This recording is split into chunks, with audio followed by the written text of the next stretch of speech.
Ladies and gentlemen, we'd like to call to order the regular city commission meeting for Tuesday, February 1st, 2022. Will you please have a roll call? Commissioner Drosky. Here. Commissioner Hudak. Here. Commissioner Cornez. Here. Vice Mayor Preston. Here. Mayor Vance. Here. And before I have everyone stand for a moment of silence and the Pledge of Allegiance, I'd like to turn it over to Vice Mayor Preston. So he has a couple of passings that have happened here in the city of Deerfield Beach that hopefully we can remember in our moment of silence. Vice Mayor. Thank you so much, Mayor. I really appreciate the moment. I'd like to say to my colleagues and the residents of Deerfield Beach, there are some noted residents here from Deerfield Beach that need to be remembered. The first one is Bill Tree Wright. He was called Tree as a part of a nickname because he was so tall, 6'7". But he worked for Deerfield Beach for 26 years and will be remembered for his humor and his contribution as a firefighter. I had the pleasure of working with Bill. He was our chef for many, many times, and just a tremendous person. Gave up himself, and he served this city honorably.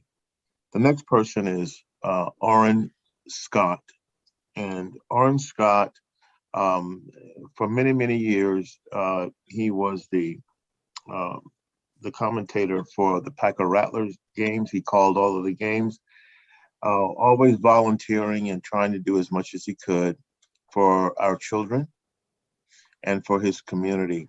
I'm very proud of the city of Deerfield Beach, and Orrin was born and raised here, and he's going to be tremendously missed. As I said, just always volunteering. The next person is Mr. Charlie Thompson. Some of my colleagues here may remember him. He used to just sit there in the audience, a very,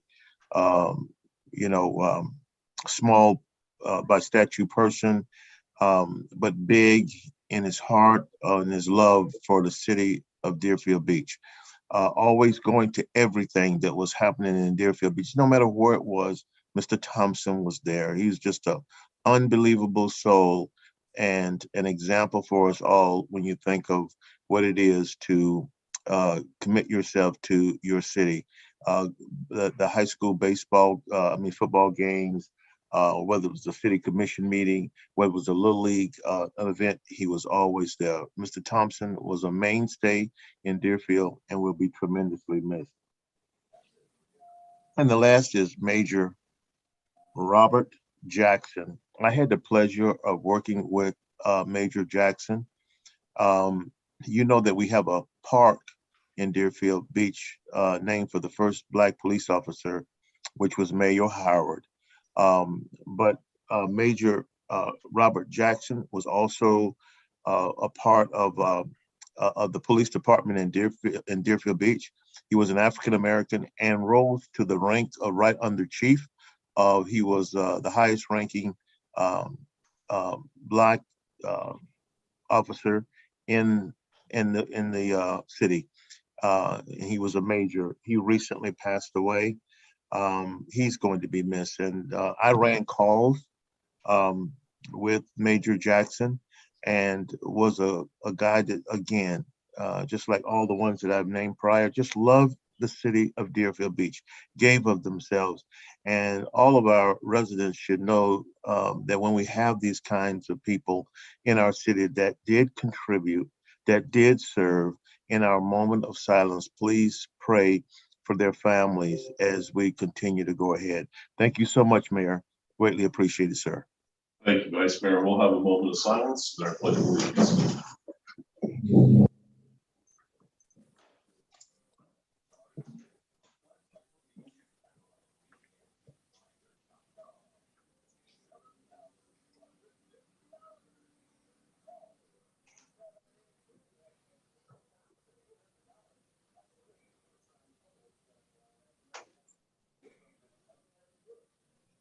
Pledge of allegiance to the flag of the United States of America, which stands one nation, under God, indivisible, with liberty If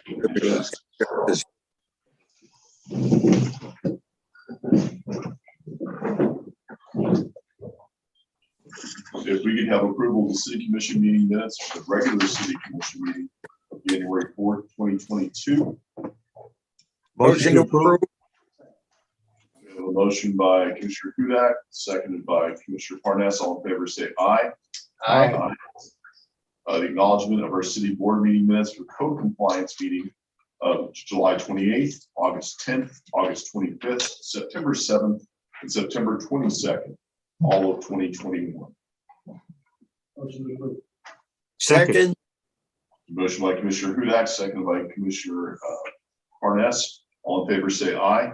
Aye. Those opposed? Okay, approval of our agenda for February 1st, 2022. Motion to approve. We have a motion by Commissioner Hudak. I'll take that as a second from Commissioner Parnas.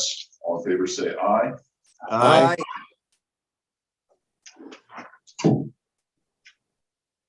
Madam Clerk. For members of the public wishing to provide comments during tonight's meeting, 3 minutes will be provided. However, 1 additional minute will be granted by you in advance. Anyone connected online using video must cover the mouse at the bottom of the screen and click the participant's sound. On the right, click raise hand. You will be recognized by your profile name and your audio will be unmuted. Those participating via mobile or landline shall *9 to raise your hand. You will be recognized by the last 3 digits of your number. You may dial *6 if necessary to unmute. Thank you. Thank you, Madam Clerk. Tonight, and I have multiple stacks, as you can see, because this is a project that we had so many volunteers, not just from city staff, but from the community to come out and participate. In April of 2021, the city of Deerfield Beach was awarded with Broward NPO's first Tactical Urbanism Quick Build Grant, known as B-Tactical. This grant was designed to identify roadways in Broward County that could be improved for safety, connectivity, and accessibility. The project was a collaboration of both the city, the county, and the Broward NPO, and staff there utilizing design professionals from Street Plans who provided their services as part of this grant. In addition, the city was able to obtain a $20,000 grant from AARP. The combined efforts of these public agencies incorporated all of the input from the public and local stakeholders, such as North Broward Regional Hospital, Tedder Elementary School, Tedder Homeowners Association, the nonprofit group Fruitful Field, and local churches to create a temporary design to determine if traffic calming and personal safety along this roadway would be improved. During the week of December 6, 2022, over 80 volunteers and staff contributed to transforming Northeast 3rd Avenue to what it is today. Over the next 6 months, this roadway will be monitored to determine the permanent changes to continue to make Northeast 3rd Avenue a safer street. The point of this was to do something temporary to determine whether or not changes need to be made that would be permanent in the future. And to have the ability to do this, to be the first in Broward County to do this is tremendous. And we couldn't have done it without our volunteers. So please join us in recognizing those volunteers who help make the Tedder community and the city of Deerfield Beach a better place to live. Commissioner Hudak, I think you did a tremendous job in leading this. I want to thank you. As I'm going to name everybody who I believe is here. I will not pass these out to you just yet, because you can see there's a large stack over there for all of the volunteers. But there are many people that are here tonight, so I'm going to quickly go through a few names. Samantha Gilliard, Heather Montemayor, Danielle Shinetsky, Todd Drosky, Tom Plout, Eric Power, Bonnie Jacobson, Jenna Lane, Dave Hunt, Jesus Fuentes, Alan Brissois, Michael Hudak, Vanilla Wyatt, Jonathan Salas, Rebecca Medina, Stephanie Garcia, Benjamin Restrepo, Fazel Qureshi, Carrie McNeil, and Christina Fink. If those of you who are here tonight, please stand. and come to the front. We want to thank each and every one of you, all of you.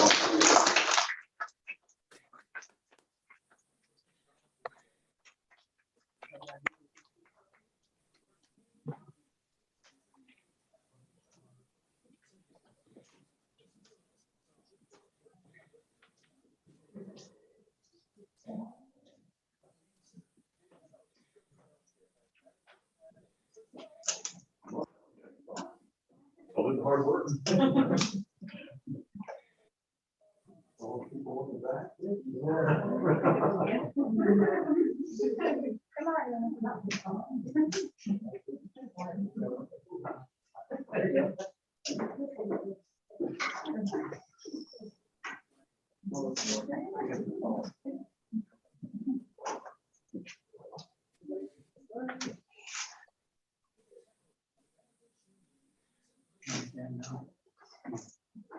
Yeah, you're supposed to be in this picture.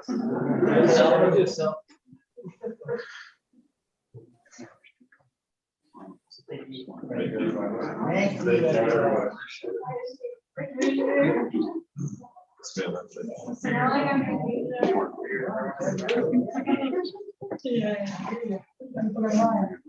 And while I mentioned many of the civilians and our city staff participated, there were so many from BSO that participated in this as well. Lieutenant Murillo quickly, Lieutenant Montgomery, Sergeant Adkins, that gives somebody a promotion, Deputy Spear, Deputy Gomez, Deputy Rivera, Deputy LaMonica, Deputy Rossman, Deputy Anderson, Deputy Kirby, Deputy Stevenson, Deputy Barry, Deputy Bishop, Stephanie Blue, and Alonda Baptiste. Thank you all from BSO and our BSO family who participated. There are many more that participated. Many of them are here tonight. Mr. Drosky said we're all going out with him afterwards for dinner. I want to thank each and every one of you.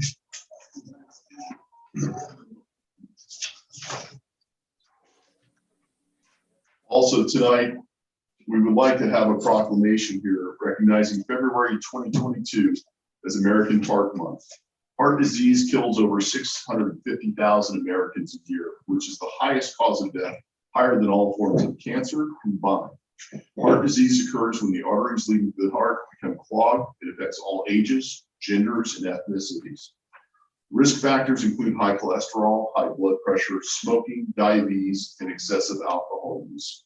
American Heart Month was established by President Lyndon B. Johnson under Presidential Proclamation 3566 in December of 1963, 10 days after Congress issued a joint resolution requesting the President to issue an annual proclamation. American Heart Month is observed to raise awareness on the importance of a healthy heart and encourage healthy habits that help reduce the risk of heart disease. Red flags such as high blood pressure should be taken very seriously, and healthy habits should be adopted like getting 30 minutes of exercise every day and talking with your doctor to develop healthy eating habits that promote heart health. The first Friday in February is National Wear Red Day in the United States, which falls on February 4th, 2022, on Friday. It's your chance to raise awareness by staying active and fit, eating healthy, and watching your weight, all while wearing your favorite red outfit. The City of Deerfield Beach urges the community to join the battle against heart disease. So now, therefore, I, Bill Gans, the Mayor of the City of Deerfield Beach, in recognition thereof, do hereby proclaim February 2022 as American Heart Month. Is there anyone from the American Heart Association here tonight? Good evening. Hi, this is Deputy Mayor Jacqueline Guzman from the City of Sunrise. How are you? Excellent. Thank you for being here.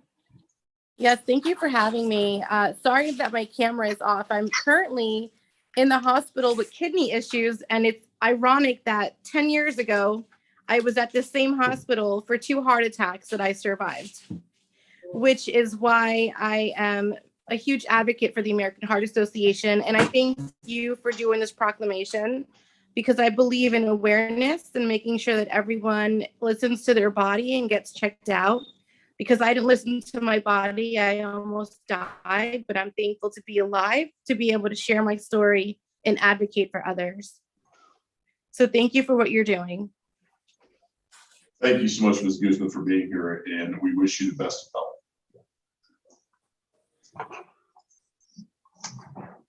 health. You ready, Mayor? Yes.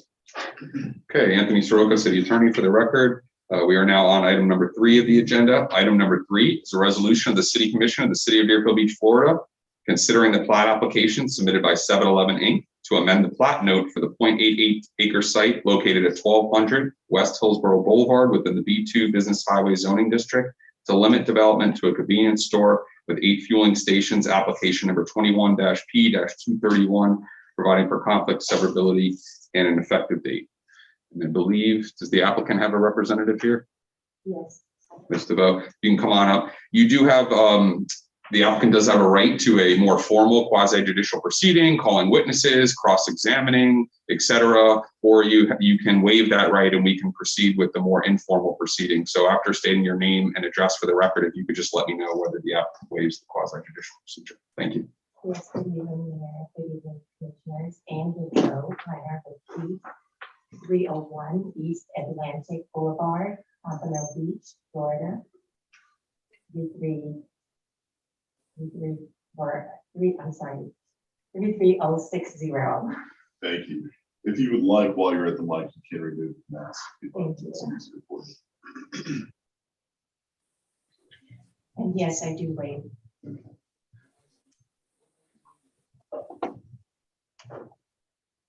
Like to present the right. Yes, thank you. Tonight before you is an application request on behalf of 7-Eleven 34801. It's a plat note application, plat note amendment application to amend the restrictive note of the plat from a restrictive note of 5,000 square feet and 16 fueling stations to positions to a convenience store with 8 positions. The store is located at 1200 West Hillsborough Boulevard in Deerfield Beach. It is located, it's located on the corner, southwest corner of West Hillsborough Boulevard and Southwest 12th Avenue. What boulevard? The applicant is, like I said, seeking to amend the restrictive note from 5,000 square feet and 16 fueling positions to the former note of a convenience store and 8 fueling positions. Now, the applicant is seeking the refund of a bond that was required by Broward County that's associated with offsite improvements for the new construction. So in short, basically the store is in its current state and it remains as is. The applicant did decide not to scrape and rebuild the site. Therefore, the site is remaining as is. So we're requesting that you approve the plat note amendment as stated.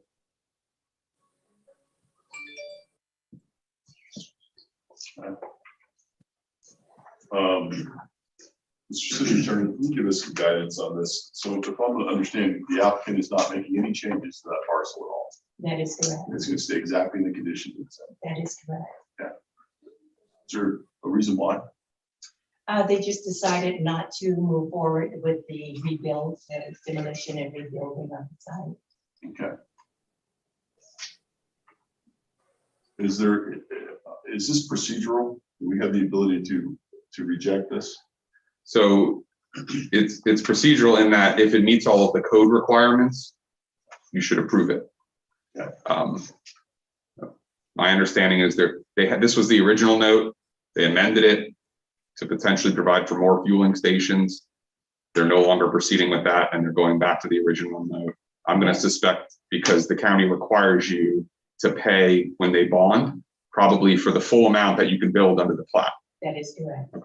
So they're doing this, even though in other words, they don't need necessarily the plat note amendment to keep it as is. They're doing it, to get the refund, is my understanding. You can correct me if anything's different. That is absolutely correct. Is there any outstanding code violations for appearance or anything on this location? Mr. Power? Power Director, Plan Development Services. No, sir, not at this time. Thank you.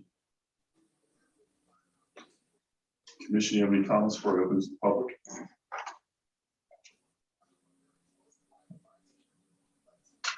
Okay, I'm open to the public. Anyone from the public here to comment on this item?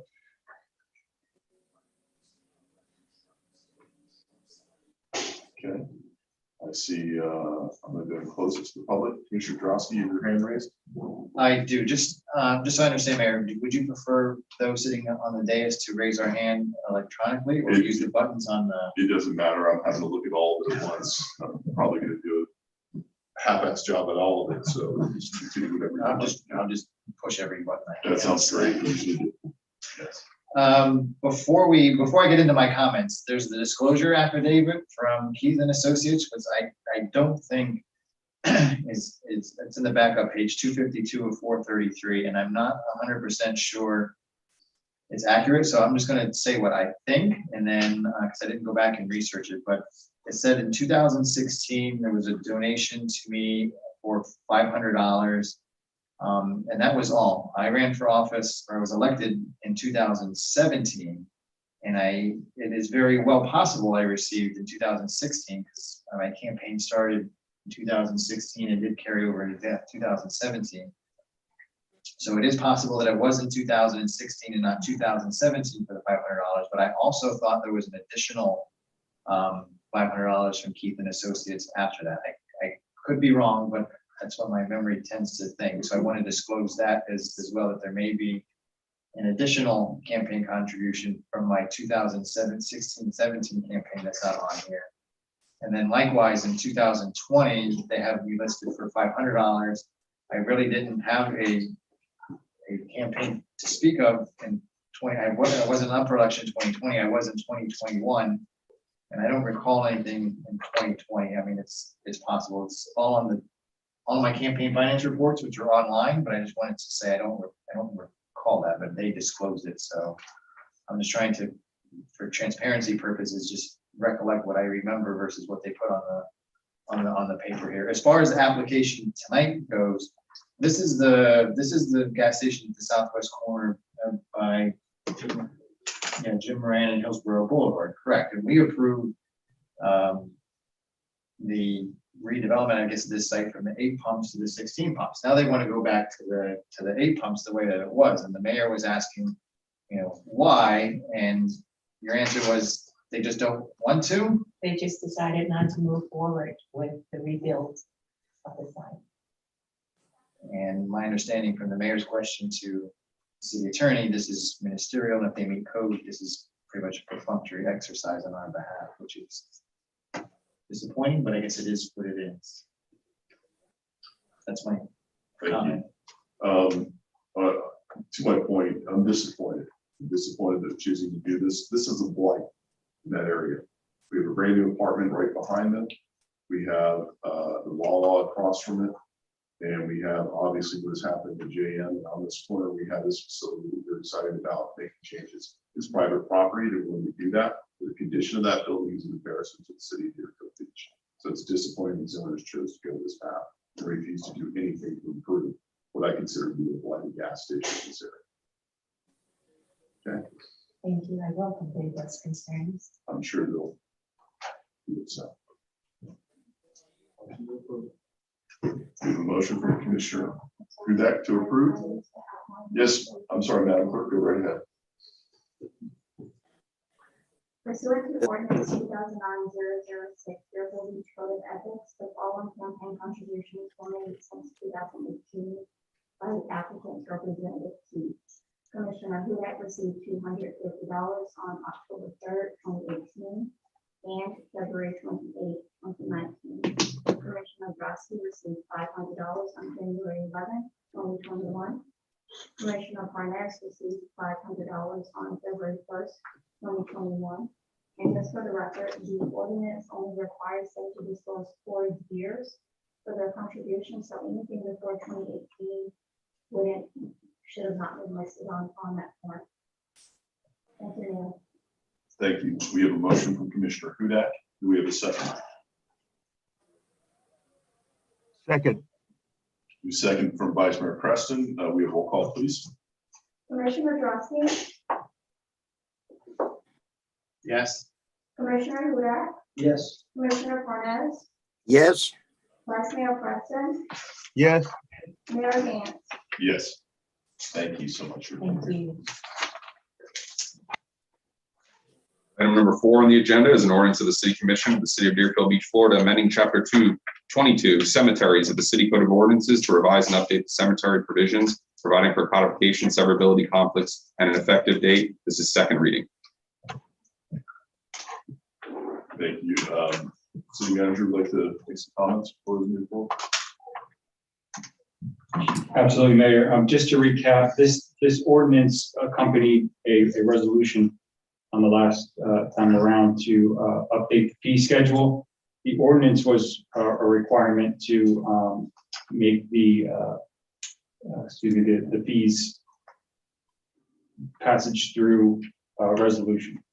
There is that's the second reading of the ordinance. A full presentation was provided to the public on 2 occasions, as well as to each city commissioner, and then again at the presentation for the first reading. So I can address any additional questions that the public or the commission may have. Okay, thank you. Commissioner, any comments before we open to the public? All right, I'm going to open to the public. Anyone from the public care comment on this item?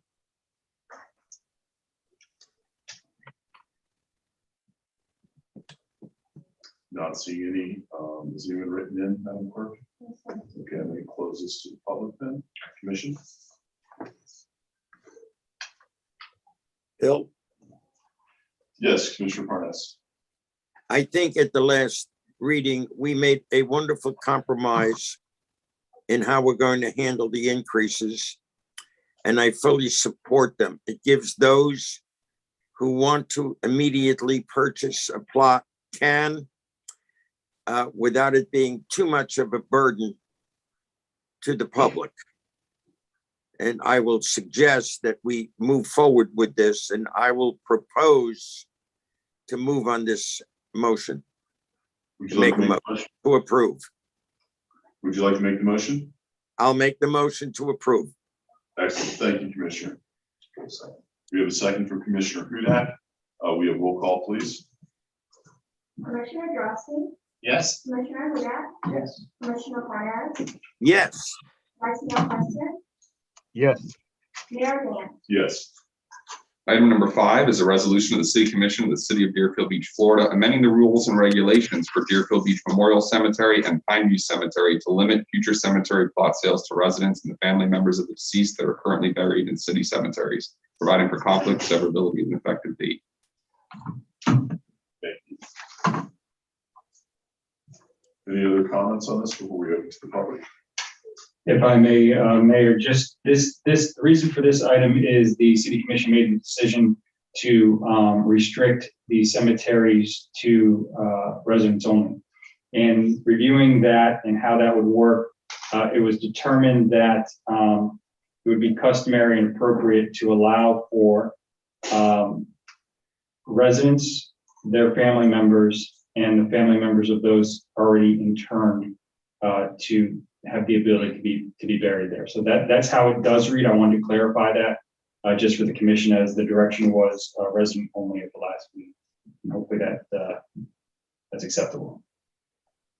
If you could say that again, the definition is? Residents, their immediate family members, and the family members, immediate family members of those already interned. So when you say immediate family members, nothing, child, spouse. Correct. It is defined as the children, the brothers, sisters. Family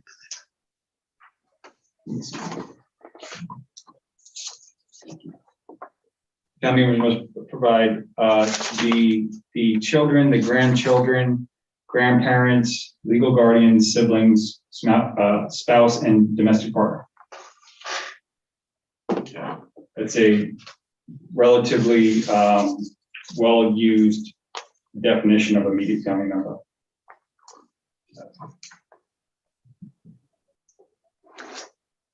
Can I ask a question? What is the percentage of people that are considered non-residents with that description of what residents are that actually apply for plots in the city of Deerfield Beach? Non-residents make up about 20%. 20%. Okay. Thank you for that. Is there anyone from the public that care to comment on the side? Madam Clerk, can you admit me? Okay, I'm gonna close it to the public.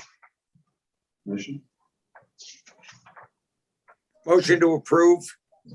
Second, a motion from Commissioner Parnas, seconded by Vice Mayor Preston. All in favor, say aye. Aye. Those opposed? Passes unanimously. We are now at the public comment portion of tonight's agenda. Persons addressing the commission shall state his or her name and address and may speak for 3 minutes unless extended for 1 additional minute by the mayor. This is the time for public comment on items that are not on the agenda. If you have public comment on an item that's on the agenda, the time to make that comment is after the agenda item is read into the record and the public comment period is open. And as a reminder, no comment shall be made related to the personal life or personal qualities of any person, and no language which would offend persons of ordinary sensibilities shall be permitted. Is there anyone from the public that care to comment? Do we have anyone that's written in on for? Okay. That's anyone here. I get one. There you have one. Pardon? Oh, come on up then.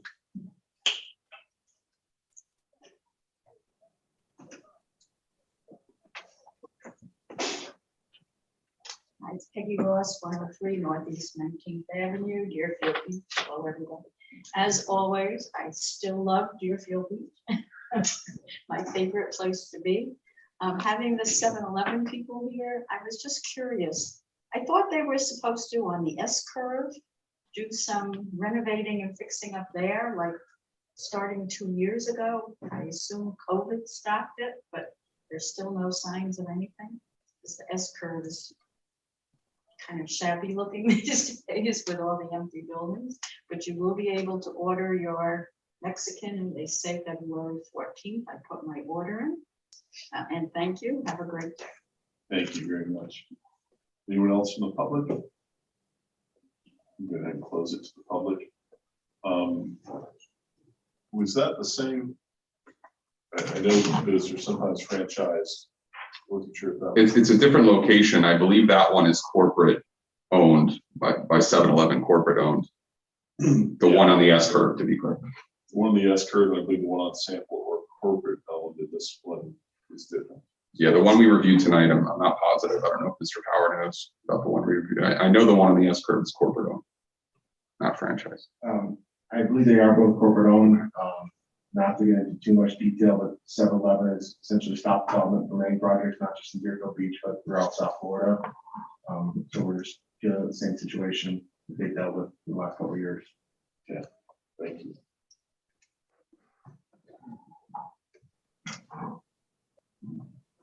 Ready to move on to the next item? Yes. Okay, item number 6 on the agenda is a resolution of the City Commission of the City of Deerfield Beach, Florida, appointing Pamela Cantor as an alternate member to the Community Appearance Board, providing for an effective date. Any comments from the commission before we open this up? To the public? Well, I'll make a comment.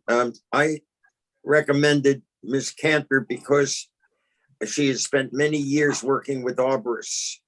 And I think that may be lacking in the Community Appearance Board. She's going in as an alternate, but her years of experience in landscaping and what makes things look nice, I think would be a welcome addition.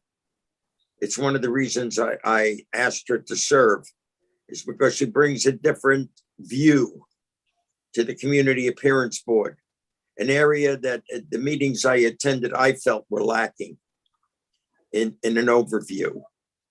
And I hope it'll make the city prettier and more pleasant on new projects. So I ask for your support in placing her on this committee. Excellent. Thank you, Commissioner Parnas. Anyone from the public here to comment on this item? Not seeing any, I'll close it to the public. Commission. Motion to approve? second, To the motion from Commissioner Parnas, seconded by Vice Mayor Preston. All in favor, say aye. Aye. Those opposed? Okay, items 7 through 10 are on tonight's consent agenda. Is there, Commission, is there any items you'd like to pull, 7, 8, 9, or 10? Yes. What would you like to pull? Raise my hand. That's okay, just talk. 9. 9. Okay, anyone else? Is there anyone from the public that care to comment on either 7, 8, 9, or 10? That clerk is in the written in. Is there anyone in the audience? And no one online. So with the commission, what we can do is we can go ahead and approve 7, 8, and 10 together. And then we can come back and address number 9. If that's what the commission. Motion to approve, Is that a motion for 7, 8, and 10? 7, 8, and 10. Okay, Second. we have a motion from Commissioner Parnas, seconded by Commissioner Hudak. We have roll call, please. Commissioner Drosky, Yes. Commissioner Hudak, Yes. Commissioner Parnas, Yes, Vice Mayor Preston, Yes. and Mayor Dan. Yes. Item number 9 is a resolution of the City Commission, City of Deerfield Beach, Florida, approving the second amendment to the contract with Sulfuric Acid Trading Company, Inc. for sulfuric acid 93% to provide for a price increase, authorizing execution of the amendment, providing for implementation, conflicts, and effective date. Commissioner Drosky? Thank you, Mayor. I pulled this item not because I object or oppose it, because I do not, but to bring to my colleagues' attention the drastic price in chemicals and other items that the water treatment plant uses and environmental services. You can see how drastic this has gone up. And this is basically to tee up an item, that I'm bringing to the public's attention and to your attention if you haven't had meetings with staff already, that we're going to be asked to increase water rates in the city. And one of the reasons why is because our income, if so to speak, is not meeting the expenses. And this is one of the reasons why the prices have gone out of control. And basically not the general fund, but the fund from the water is subsidizing the water rates here in the city. So we're going to be asked at a future meeting to increase those rates. And here's one perfect example why. And so I just wanted to kind of tee it up that, so it's not a surprise to anybody in the future, but everything is going up and our rates are not keeping pace. So we'll have a deeper, much vigorous discussion, I think, at our March meeting. But for the time being, I just wanted to tee it up that this is one of the reasons why. To your point specifically, it's going from $162.50 per short ton to $249.11 per short ton. That's just the reality of the world. Okay. Commissioner Hudak? We're also going to be asked to changing the method that we use in order to purify our water, going to an ion process as opposed to using these chemicals, which are less, they don't do as good a job as the new process. So, and that's going to cost us a lot of money as well. But this is very old technology, and I know that we'll be asking to move to much newer technology that makes our water even more drinkable. So yeah, there are some tough decisions that we're going to be faced with in the near future. And it's good that you brought this up because the public does need to understand some of the decisions we're going to have to make. Thank you, Commissioner. Thank you. Any other comments from the commission before I open to the public? All right, not seeing anyone from the public. Excuse me, Commissioner Parnas, go right ahead. yeah, I noticed today that gas prices went up 20 cents a gallon in a very short period of time to 25 cents a gallon. I saw even on Hillsborough Boulevard, $2.53 a gallon. It was $2.19 a very short time ago. I don't blame the government, since all indicators is that the economy is doing well. I look at this, that the people, most chemicals are made from petroleum. It's called price gouging because they can. And the public is the one picking up the tab. I hope this will end where the government will step in and do something about it. But this is still a free society and they can charge what they want. Your choice, don't use the product. We can't change certain systems right now, so we will have to pay the price. And if that means in the near future, raising the price on various things that we haven't in a while, so be it. But I think the cause is companies just looking to grab what they can get away with. And the public be damned.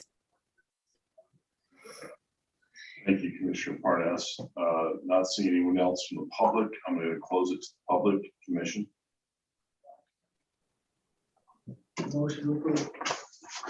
Second. We have a motion from Commissioner Hudak, second by Commissioner Grosky. All in favor say, excuse me, let's do roll call on this, please. Commissioner Grossi, Yes. Commissioner Hudak, Yes. Commissioner Parnas, No, Vice Mayor Preston, Yes. Vice Mayor Preston, Yes. and Mayor Vance. Yes. Just for procedural, Mr. Attorney, Yes, sir. I believe because there's dollar amounts associated with number 10, possibly even number 8. Did we need to do a roll call on that? I believe you did a roll call Did we vote. do a roll call? Yeah, you Okay, just want to You did make it right sure I there. did. Okay, thank you. On to number 11. Item 11 is an ordinance of the City Commission of the City of Deerfield Beach, Florida, adopting an amendment to the city budget for the fiscal year ending September 30th, 2022, approving supplemental appropriations and budget transfers to various city funds and reducing appropriations to the Disaster Recovery Initiative Grant Fund by $108,000 and the 2000 Bond Fund by $91,160 as set forth in the attached Exhibit A, providing for conflict, severability, and an effective date. This is first reading.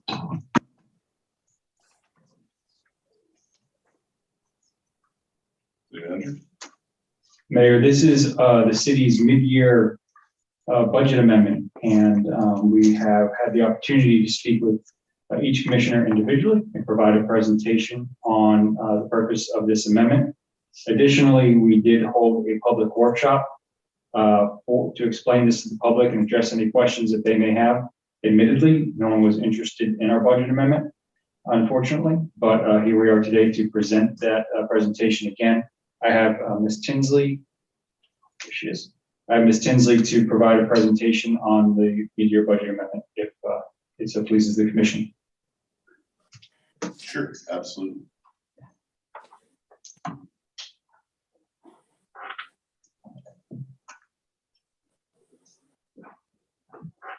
Good evening. Good evening. My name is Stephanie Tinsley. I'm the CFO of City of Deerfield Beach. And I'm here to give you an update and a request for the FY 2022 budget amendment. And so the purpose of this amendment is twofold. One is to recognize the carry forwards that we, for goods and services and capital projects that continue into FY 2022, but were obligated in FY 2021. Also, we've done the fiscal year end 2021 reconciliation, and we need to recognize the goods and the services that were already received in advance in 2021, and therefore need to amend the budget by reducing it slightly. And also we have a couple of newly emergent needs, and I will be addressing those going forward. So for the general fund, we are making or requesting a revision of $737,000.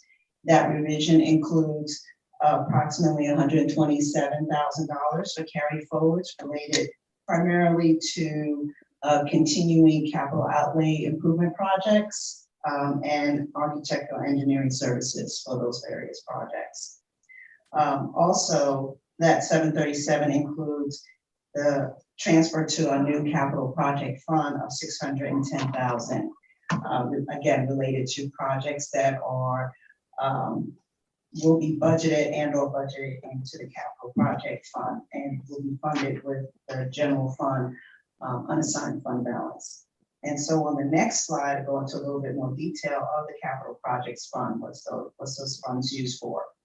So the 610,000 is to account for the carry forwards related to a vehicle that was encumbered in or obligated, I should say, in FY 2021, but was yet to be received.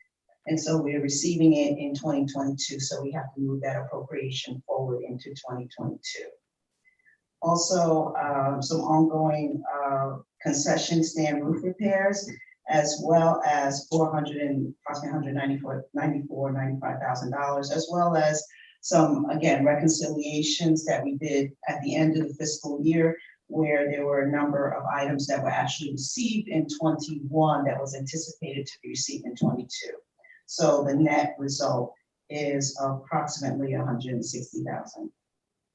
And then also the primary adjustment is related to the south wedding deck repair and replacement. That was a new emergent need that occurred as we were putting together this budget amendment. And so we are proposing to include this in the amendment to the budget so that we can get that repaired. And that's at $450,000. Again, using unassigned fund balance in the general fund, and we are well above the minimum requirements per the policy. So we have the capacity to use that amount. Okay. So the next slide relates to what we call special revenue funds. These are funds that the receipts of revenue is restricted, legally restricted for a particular use. So the first one, the Road and Bridge Fund, about 152,000 of that relates to basic carry forwards of capital projects that are budgeted within that fund. It acts as a capital fund specifically for that revenue stream, which is the surtax. In addition, we added in the 11th hour, $740,000 of budget appropriation requests related to 2 projects that were already approved to be used with the surtax funding through the ILA. And so that was the File Research Boulevard and the Pioneer Grove. The cost estimates came in well above what was projected, I believe, a few years back. And so the costs for construction have gone up. And so we're including that in. The Road and Bridge Fund has almost $2 million in unreserved fund balance. And so this is perfectly appropriate to be used for that project. And I did confer with our auditors just in case. And they said it was absolutely appropriate to use those reserves in the Road and Bridge Fund for already approved projects through that ILA.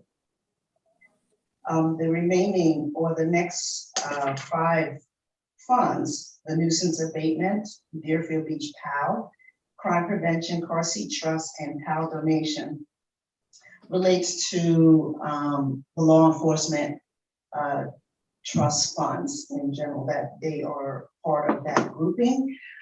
In meeting with our new public safety officer, Mr. Brimlow, as well as the BSO and Sheriff Chief Hofstein and others as in part of the group.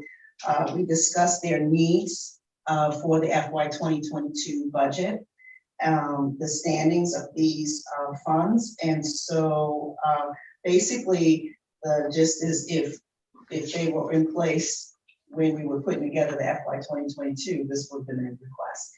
And so these funds are all funded with either their specific reserve funding that's in their budget, in their funds, or anticipated revenue streams that are coming in. In particular, the car seat trust fund of $5,968 is a fund that there wasn't a lot of line of sight to that fund, and so we see that there was a little bit of fund balance left. Adam is going to tie that in to finish using that up, and then once that's used up, we can finalize the reconciliation of that fund and close it out. So the more we close out some of these little funds, the more we can be efficient with closing out year end. And then finally, the Disaster Recovery Initiative grant that was anticipated, again, to have the goods and or services related to this grant received in FY 2022. Instead, it was actually received in 2021, thereby we're reducing the budget amendment, the actual budget by that amount that was already received. Okay. And so with the bond funds, the 2000 bonds, again, similar as the other negative or reduction in budget appropriation.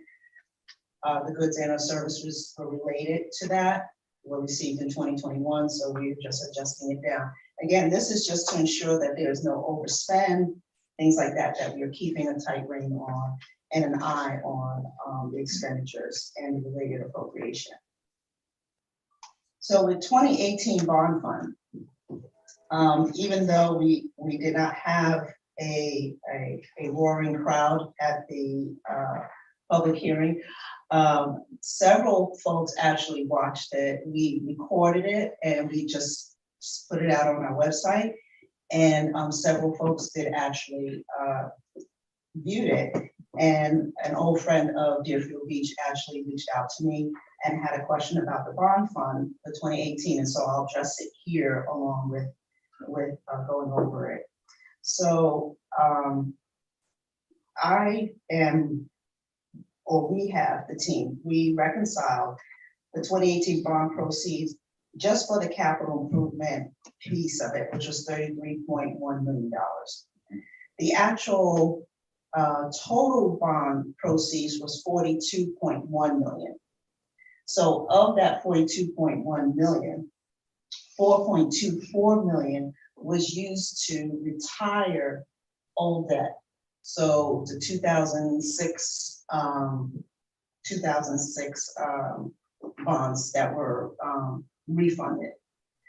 And then also an additional piece of it, 4.34, was used to pay the first couple of years of debt service for this bond. So it was the capitalized interest fund, and that was what that was used for. So that was approximately $8.6 million in bond funds. So that's already taken care of, already a done deal. We already retired did the refunding, and we already have started paying on this bond starting in 2019 and in 2020, or the very end of 2019 and 2020. So the only piece that we are concerned about right now is the piece that relates to the capital improvements, which is the $33.1 million. So we did a full reconciliation, and based on the proceeds that are supposed to be for the capital improvement projects, less the actual spend through FY 2021 is $5.5 million, less the amount that's already appropriated for FY 2022, which is the $22.3 million, leaves bond proceeds that have not been appropriated at almost $5.3 million. And this just helps to reconcile what are the appropriate amounts for each one of the projects that were already approved for this to be in the budget, fully appropriated, And then we will then carry it forward as part of the budget adoption process.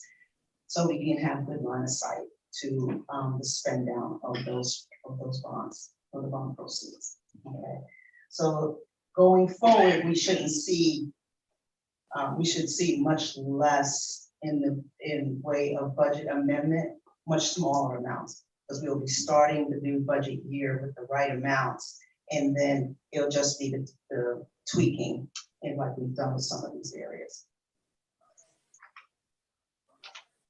And going forward to the enterprise funds. So the stormwater fund, again, just a carry forward of 2 projects, the master plan and the stormwater lining at $229,000. And then the water and sewer renewal replacement, as we've discussed in our one-on-ones, the 2.8 is a transfer of the ARP, or the American Rescue Plan funding, for the wastewater treatment plant chlorine conversion. That was a project that was approved by the commission. And because of general accounting standard principles, we need to be more efficient for us to recognize those expenditures within the water and wastewater fund. So therefore, we're going to have the funding follow where we must recognize the expense. Okay. So we do have the ARP fund, but we will be reporting it over into the capital fund for the water and sewer fund. And with that, if there are any questions, if the public has any questions, if not now, later, my contact information is up on the screen, and they can contact me at any time. I have an open door policy and have offered multitude of times for people to come and see me or give me a call to talk through this process. I'm sure it's hard for people in business to even comment on this that don't live in the state anymore, so I'm sure it must be tricky. Okay. If you have any questions? Did you answer all the questions that we had from the public regarding this? Yes, that was it. It was Did just they appear to be satisfied? they appear to be satisfied. I got Perfect. yeah, but they were I think the term used was refreshing, to see that we are attempting to continue to do the reconciliations and be more transparent in this process. Perfect. Okay. Is there anyone from the public who care to comment on this item?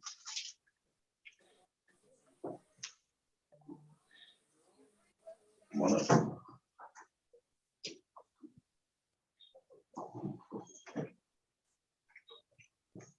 Thank you, Russ, 103 Northeast Avenue. It's just a question. What is the south wedding deck? Where is it? Okay. Is that the only question you have? Yeah. Okay. It is the deck that's located behind the instant suites and on the furthest south Okay, the one portion of our that's beach. like waiting for wood or something? Yes, Okay. yes, the one that seemed like a minor repair and it's turned into a giant ordeal. Yes. Commission, any other, well, I'm sorry, anyone else from the public? Not seeing anyone, close it to the public. Okay, commission?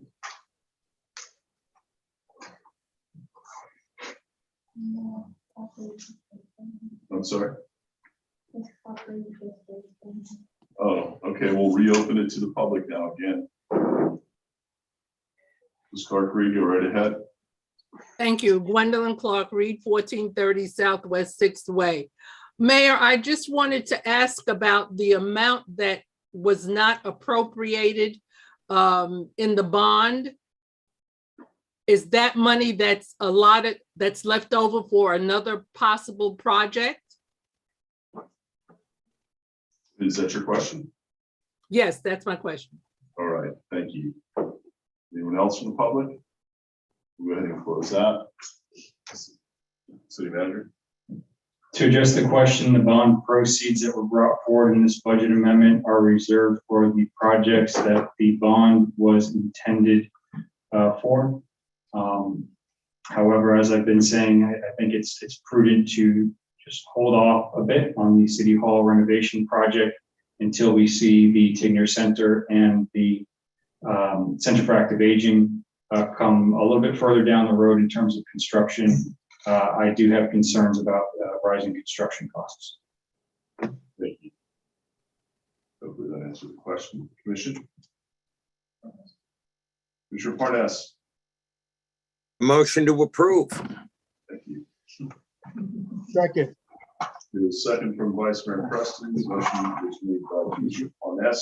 Your roll call, please. Commissioner Johnson, Yes. Commissioner Mia, Yes. Commissioner Parnas, Yes. Vice Mayor Preston, Yes. and Mayor Gantz. Yes. Okay, we are now at comments by administration and legal. I have no comments for tonight, so I'll turn it over to the Thank you. I just have a few comments for this evening. First, I want to just provide the City Commission with an update on COVID. Our protocols are still the same as they have been for through this Omicron variant. But the numbers are looking much more positive. And as I suspected, as quickly as they rose, they seem to be falling almost at the same pace, a little bit slower. But back on, we did start to see the Omicron variant really take a stronghold on South Florida, and Florida in particular, just around the time of the holidays. It was December 17th where the numbers really started to jump and continued to jump, doubling in most cases, until it seems to have reached its peak for the week of January 7th. The latest report released by the Department of Health shows that the number of cases for the last week ending January 21st was about 198,000. So we're certainly seeing a decrease, and at this pace, we'll probably be back down to tolerable levels within the next couple of weeks. Keep in mind that the numbers that we get are always in arrears. So, and I say that specifically as it relates to, and I think it's important that I speak about the Martin Luther King Jr. holiday. And unfortunately, the very last thing that, of course, I wanted to do was to have a cancellation of a major holiday, a very sacred one here in the city of Deerfield Beach 2 years in a row. But when we looked at not only the numbers with the Department of Health, which at the time showed the very, very peak of this Omicron variant uptick, which was that 430,000 cases in 1 week. We looked at other factors as well. And to me, it's always been a matter of, at this point in the pandemic, it can't just be about the number of cases. It's got to be more about what does it look like within our hospital districts? What is the resources that are being used up from that perspective? Because at the end of the day, this has always been about public health and the strain on the healthcare system. So in consultation with some folks at Broward Health System, they hadn't made the recommendation to me that this was probably not the best timing to do any type of outdoor event that could be substantial in size. We also had input from the African American Heritage Board, who does provide recommendations on our MLK event, who also concurred that based on the data that this was not in the best interest and the timing was just not correct. And of course, I conferred with staff as well. So these decisions are not made in a vacuum, they're not made lightly. They're made, I really held off for as long as I possibly could to make that decision. Again, very difficult one to make, but one that I thought was necessitated by the fact of what the current situation was and in the best interest of the public, but also equally important, what was in the best interest of city staff who would be working this event. Considering the fact that if we were to have a major outbreak at this event, and we did have contamination of all the staff, it could have serious constraints on city operations and crucial city operations. So that's why that decision was made. It was a very difficult one to make, but one that I thought was required at the time. We also did cancel our Festival of the Arts. So in general, all of our events in January were canceled. But we're hoping, again, based on the fact that we can see steady decline of the Omicron variant, that we'll be able to host our events coming up in February. We have worked with the Cultural Committee to move the Festival of the Arts in conjunction with Pioneer Days, which is currently still planned, as well as our Black Heritage Banquet, which would be there at the end of February, on February 26th. So hopefully we can move on with our event schedule, but of course we will watch the data and listen to the experts whenever we're making our decisions. And those are all the updates that I have for this evening. Thank you. Thank you. We are now on City Commission business. Item number 12 is a resolution of the City Commission of the City of Deerfield Beach, Florida, approving the First Amendment to the Memorandum of Understanding with Broward County and other participating municipalities regarding collaborative study and subsequent development of an integrated solid waste and recycling system attached as Exhibit A, authorizing execution, authorizing the expenditure of up to $24,966.37 as the city's contribution to procure the study, providing for conflicts, severability, and providing an effective date. I'm prepared to give an overview of this item, but I know Commissioner Drosky sponsored it, so I don't want to steal his thunder if he prefers to do it. Commissioner Drosky. I don't know what the city attorney was gonna say, so I was just going to give an overview of the item before you. I'll start and you jump in. Fair enough. Go How for about it. that? I'll do the Cliff Notes version. You can give the details if you like. So just some quick background. In 2019, the county and the cities formed this solid waste working group, of which I'm the delegate to, and it has over time been marinating on the county's recycling and solid waste goals going forward. As you know, there's only one player in town, and so that's not going to last forever, especially with Mount Trashmore. And what options do the municipalities have going forward, which are very limited at the moment? So the suggestion is to undergo a study, which will be capped at $1 million. The county has agreed to cover the first 50% of it, or 50% of the amount, and then the remaining 50% would be picked up by the cities according to population. So based upon the table in the backup, our population, Deerfield's amount of the 500,000 would be $24,966.37. You may recall that last year's budget, we budgeted 40,000 for this particular item. So we are under budget, and this would be a maximum amount. It's 24,966.37. The more cities that participate, potentially this number could go lower, but they need 90% participation of the cities to make this work. So the study really encompasses 5 areas: project planning and preparation, number 1, solid waste regeneration study, the types of materials, the waste composition, and the recycling composition. Those are the 5 areas that it would undertake. This is on a county-wide regional basis, and it would take about a year to compile and put this study together.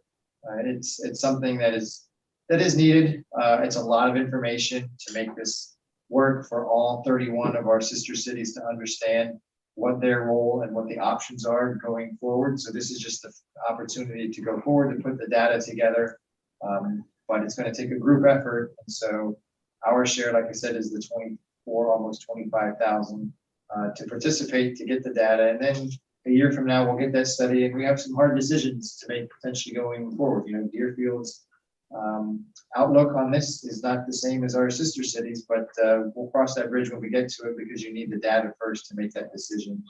And so I don't know what else the city attorney wants to add to that, but it's a necessary step to at least get the data going forward. I have nothing to add. I think you comprehensively covered it. City manager, just- he has some corrections for his comments. No, he's just fine. However, I do want to say that included in this, when they do the study, they will be coming into the city. They're actually going to be going to all the haulers. Since we are our own hauler, they'll be coming to us. They'll be doing ride-alongs. They're going to be checking weights on some of our garbage trucks. I believe we've come away with a parting gift of a certain weighing device for our trucks. So there's that. But so there will be that component of that to this, and I think that's actually to our benefit. We'll be able to get a little bit of data for our operation as well. Excellent. Thank you, Vice Mayor Preston. Thank you, Mayor. I just wanted to thank Commissioner Drosky for bringing this forward. You know, this study will actually provide some measure of visions upon which some very important decisions can be made that could actually keep the city out of a crisis mode.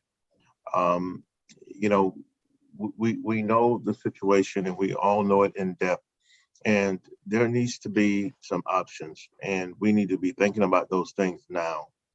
And you know, when this study comes back, there'll be a few things that obviously will be clear, but taking a look at this now will provide the city with some options, and it keeps us from, you know, as I said, you know, operating from a panic position, and or with few options. You know, we will have the most information available upon which intelligent decisions can be made.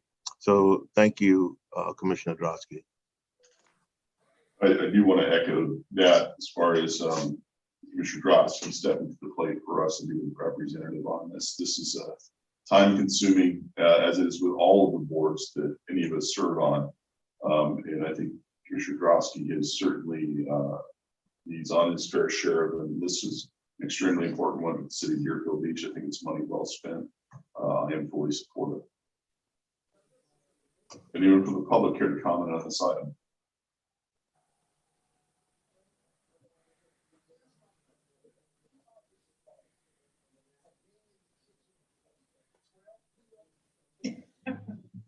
All right, I'll close it to the public then. Looking for a vote. Commissioner Parnas, you're waving at me? Aye. Yeah, I am waving at you. And I want everybody to think of the following. We're running out of room. Pretty soon, Mount Trashmore, whatever name you want to call it, is going to be filled. Right now, our particular garbage goes almost up to Orlando. Where will it be when that one gets filled up? We have to find a solution to what do we do with our garbage? If we have no more land and we have to ship it further and further away, you can imagine the price is going to go up.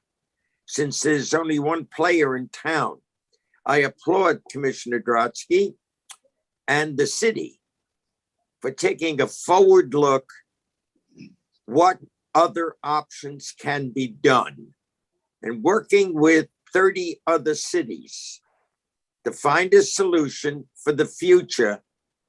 It's one of the most progressive things I've seen in the county in years, because we all realize that we have a problem and it needs to get solved because we're dealing with a monopoly.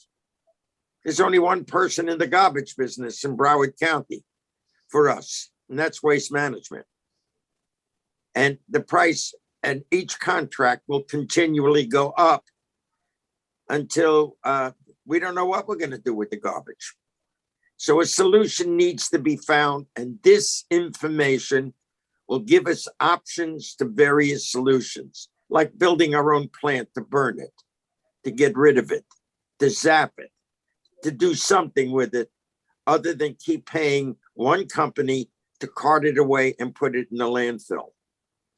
So I think, again, I applaud you, Todd, for your efforts in this area. It's needed. It's something the city desperately needs. We need options because the future is going to smack us right in the face before we turn around. And then it's an emergency. I don't like emergencies. I like well thought out plans better. And you've taken the step by joining this committee and giving us a path to solving this problem. And I applaud you for that. And with that, I'll recommend approval of it. Thank I'll make you. a motion to approve. We have a motion from Commissioner Parnas. Before we get a second, Commissioner Grosky, do you want to speak? I do, and I appreciate the comments from my colleagues. They are certainly not solicited and not deserving. I do this out of my heart for Deerfield Beach. I'm a resident just like you and like everyone else watching this meeting, so I don't do this for any other reason than to help my own community. But the comment that I want to make, and yes, you are correct, Commissioner Parnas, the purpose of the study is to give us options. But the reason that I raised my hand to speak again is because as far as I am concerned, one of the options, which is never an option to me, is raising the height limit of Mount Trashmore. It's capped at 215 feet now, and I make a friendly bet with everybody in this room and online right now that there will be a proposal one day to raise that limit. And we need to be, and that's one purpose of this study, is to prevent that from happening. I just, my spidey senses tell me that day is coming. It may not be soon, but it will happen. Guarantee me and mark my words tonight. And so we need to go through this study and see what the options are, not raising that height limit for the dump. That's all. Thank you. And I'll second it. We have a motion and a second now from Commissioner Grosky. Can we have roll call, please? Commissioner Drosky, Yes. Commissioner Hudak, Yes. Commissioner Parnas, Yes. Vice Mayor Preston, Yes, and Mayor Dan. Yes. We are now at comments by mayor and city commission. Okay, let's start with District 4. Let's keep rolling. I only have three things tonight. When I spoke earlier, one thing I just want to add a little bit. When I spoke earlier about to tee up the water rates, which are coming at a future meeting, one of the things to think about is, the rates have not been raised in about a decade. So that's one thing to consider going forward as to why we're a little behind the 8 ball when it comes to our expenses, because the rates have not been raised, and there's reasons why, and we'll get into those. But I just want to make that point is I don't want to have that conversation in a vacuum to think that, oh, all of a sudden we're just raising our rates out of nowhere. Well, no, one, because expenses have gone up, as you saw by the chemicals that we approved tonight. In addition to that, rates have not gone up likewise in about a decade. So keep that in mind. I wanted to clarify that going forward. Secondly, we have a meeting, I believe, on March 15th, which is a Tuesday. The National League of Cities, of which I'm the member too, is meeting in Washington, DC. And depending on what COVID situation looks at the time, that's the annual trip that I would like to take, assuming it's safe to do so. What is that date? March 15. And so I'm asking, not tonight, because I don't like to add things that aren't on the agenda, but maybe if we can add it to a February agenda to consider moving that March 15 date either up to Monday the 14th or back to Wednesday the 16th to accommodate the National League of Cities event. Because I may not be the only commissioner that wants to attend, but city manager, if we could take that into consideration. And then third and last is this Saturday, February 5th, is my first of the month office hours from 10 to noon. You can sign up with me directly or the city manager's office, and those are, because of the COVID situation, still are not in person, but by telephone, or be happy to by Zoom. I know a couple appointments are already booked, so get them while they're still available. And that's all I have. Thank you, Mayor. Thank you. District 3. District 3? Yes. Okay. We're going to talk about a business in Todd's district across the street from mine, Total Medical. And I want to thank Eric Powers in the city. They steered him in the right direction. I know we have one free testing site in the city. Now we have 2. Total Medical, and behind Total Medical, has set up a free testing site. I was tested there on Wednesday and Friday received the results from the Board of Health, which these tests are reported to that I was negative. Anybody can go there and get tested. Just bring your insurance card, your Medicaid card. There's no co-payment and there's no cost. You drive up, you stay right in your car. You drive behind the store, get tested and go home. You'll be notified. You fill out half a sheet of paper with your email, name and address, and you get tested. This is a public service. He applied through the city. They put him in touch with the Board of Health. He got approved and he's operating. So those of you who live in the west part of Deerfield Beach and want to get tested, they're on Hillsborough Boulevard, just west of Military Trail. You don't need an appointment. Second, it's difficult to hold in-person meetings due to the virus that's running around. Please wear your masks when you leave home. A friend of ours just lost her 31-year-old daughter with 2 kids to COVID-19, the new one. She was put on a ventilator, removed, died of a heart attack after 31 years old. The cause of death, technically the heart attack caused by COVID-19. They even had her in a coma for 2 weeks while she was on the ventilator. When they took it off, a miracle happened. She woke up, said, "I love you" to her parents and died of a heart attack. Please wear your masks. If you read the paper, thousands are infected every day in Florida and many die. This is not a joke. This is serious, very serious. If you love your family and your friends and your neighbors, take the precaution, every precaution you can, because it can be deadly. And we like to keep you around for a while. People at Deerfield are nice people. So again, I ask you, play it safe for you, your loved ones, and your neighbors. By the way, there's such a backup of deaths in Florida that the funeral had to wait 3 weeks for her to be buried because of all the deaths caused by the virus. There's a backup at funeral homes. Take that for what it's worth.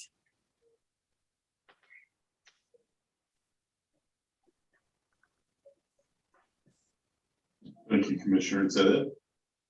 Yep. Okay, Mr. Two. Thank you, Mayor. I'd just like to say that on the 26th of this month, which is a Saturday, the Black Heritage Banquet right now is on, and hopefully we don't have any real big outbreaks that will cancel that event, but it would be the 26th of this month, the Black Heritage Banquet. And that's it for me. Thank you, Vice Mayor. District 1. Thank you, Mr. Mayor. A couple of the items. First of all, we had asked, it wasn't last commission, it was the commission meeting before that. The Pioneer Park boat ramp, where are we at with construction on that? I was there this weekend and it looks exactly the same. Maybe it's just my eyes, but it looks exactly the same. So I was just curious if we can get some kind of an update on where we are at with the construction of the Pioneer Park boat ramp.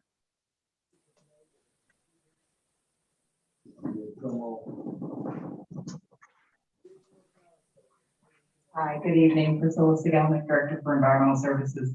We're very close. We're still securing final permits that we had prior review for a few things that we were missing. So we've added those things to further comments. And now we should be very close to having a permit in hand. Once the permit is in hand, the barge can be released to begin the work.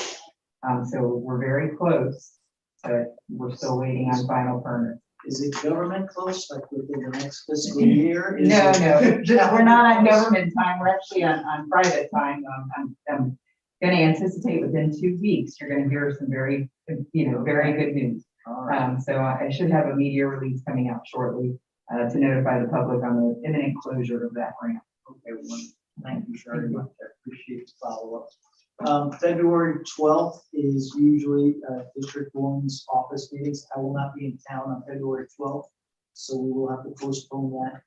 But you can still get a hold of me via email or reach me via phone if you have any challenges that you need to reach out to me for. So I appreciate that. A couple of weeks ago, myself, city manager, as well as John Salas, traveled on up to Tallahassee. We went up there for an event called Broward Days. What will happen is each year, a lot of cities in the county of Broward send representatives up to Tallahassee in order to meet with our state representatives as well as our county commissioners and fellow representatives from fellow cities to request funding, as well as just continually make relationships. As Commissioner Drosky said earlier, we'll be going to Washington, D.C. in March, and that's with the National League of Cities. So one of the things that we do up here on the dais for the city of Deerfield Beach is promote the city of Deerfield Beach to other elected officials, other state organizations, so that we can get funding for some of the projects that we want in our city to make our city a better place. Some of the fundings that we look to get secured in this budget year is one of them was for the Northeast Focal Point.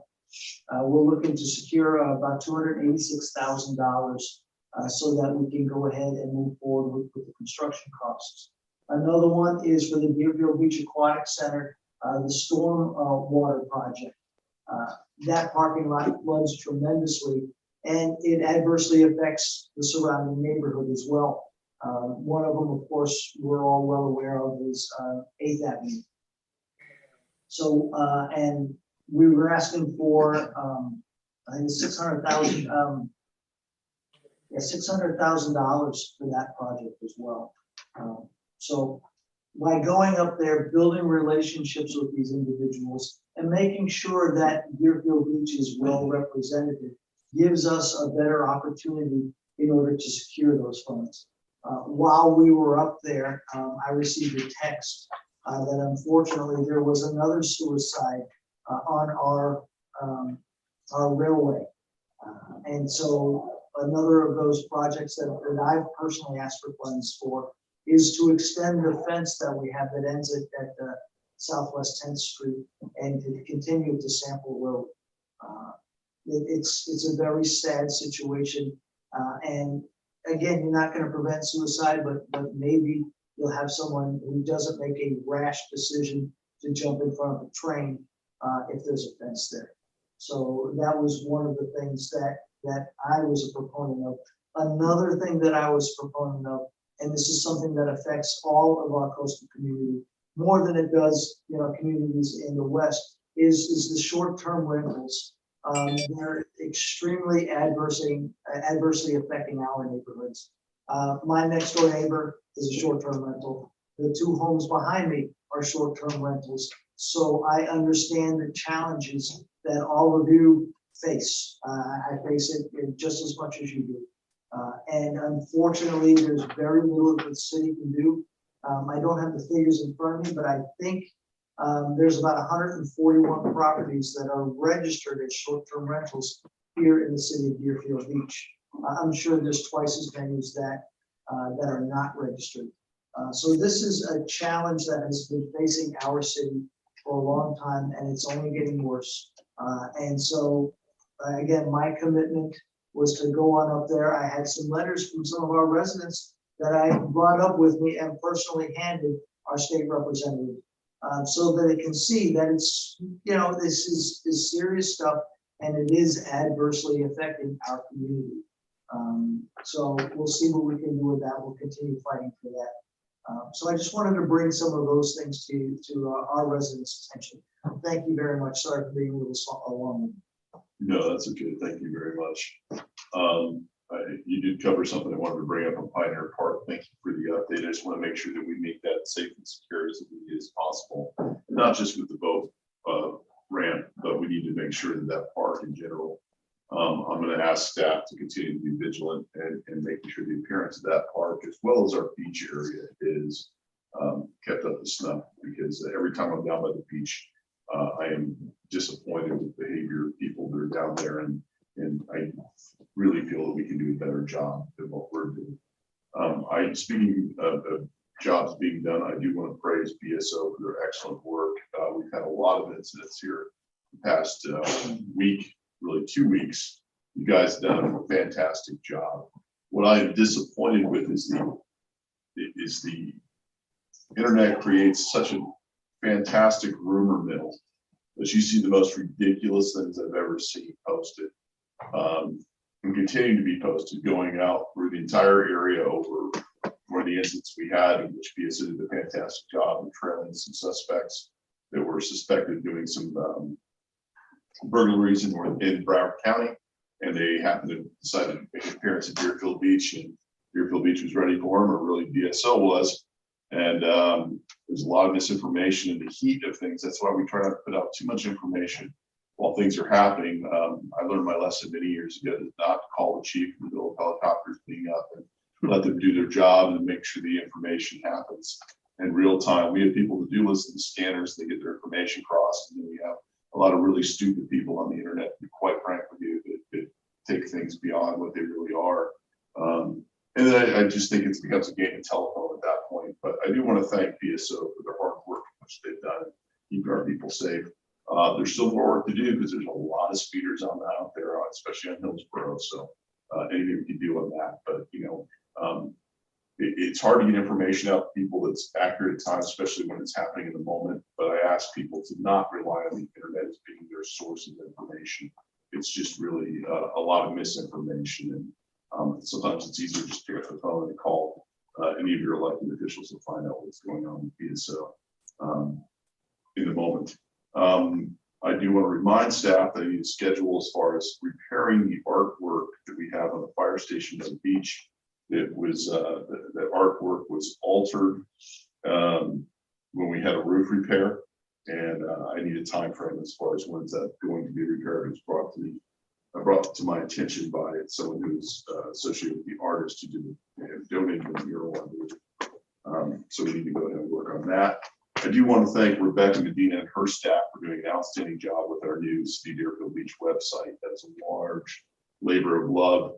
I don't know if it was loved all the time, but if they were loving it all the time, but they did a fantastic job. So I really want to thank her and her staff for the hard work on that. And city manager, they did a great job. So thank you for that with the website. I've heard nothing but good things regarding it. Smart Assets, which is a financial technology advisor group that has a prominent website, listed the city of Deerfield Beach as number 20 in the United States for the most affordable beach towns in the state or in the country. So that's a nice recognition. We were actually ranked number 27 in 2020. So for 2021, we moved up to number 20. So that's always good to hear. And let me see if I have anything else. One of the people who passed away that the Vice Mayor brought up, Charlie Thompson. Having sat up here for a long time, you get to see a lot of fascinating and fantastic people. And Charlie Thompson, the smartest thing you could do when you walk the room where he was at is try to make sure you got a seat next to him. Quiet man, but when he did speak, he was a walking history lesson in the city of Deerfield Beach. A wonderfully charming, engaging, kind, and thoughtful man. And he was the guy that shook the hands of every single one of those Deerfield Beach High School players when they ran out on the field. Every game while he was helping. He was beyond a mascot. He was someone they just thought the world of. And we all did. So Charlie, Mr. Thompson, very sorry to hear of your passing and wish you Godspeed. That's all I have. Motion to adjourn? Thank you. Motion, second, all in favor, say aye. Aye. You adjourn. Be well, everybody. You too.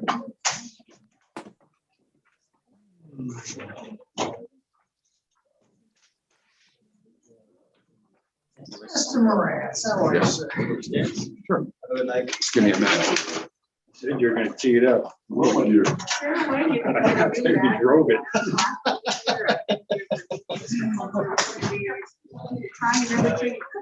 It's stuck. So in the Sure battery. you can tell we're supposed to telephone. I bet Todd and Nickel was I'll down go there in Zoom. It is right. Oh, likewise, thanks for coming. You're right this way off. Yes. Thank you. Not gonna disappoint me, you're gonna have a Valentine's pie, aren't you, for Valentine's Day? I will, I should be about that. My wife. But no, I just meant that when the time comes, I you will. always count on you to have a season of something. I will. Was there not too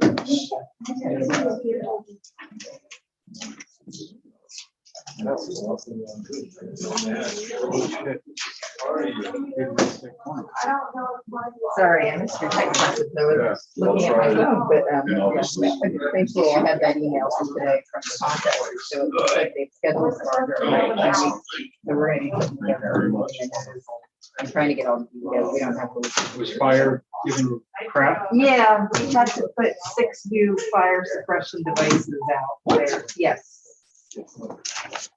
Had to sign a claim because Rod Burma wouldn't do it for me. It's okay, we got this in there.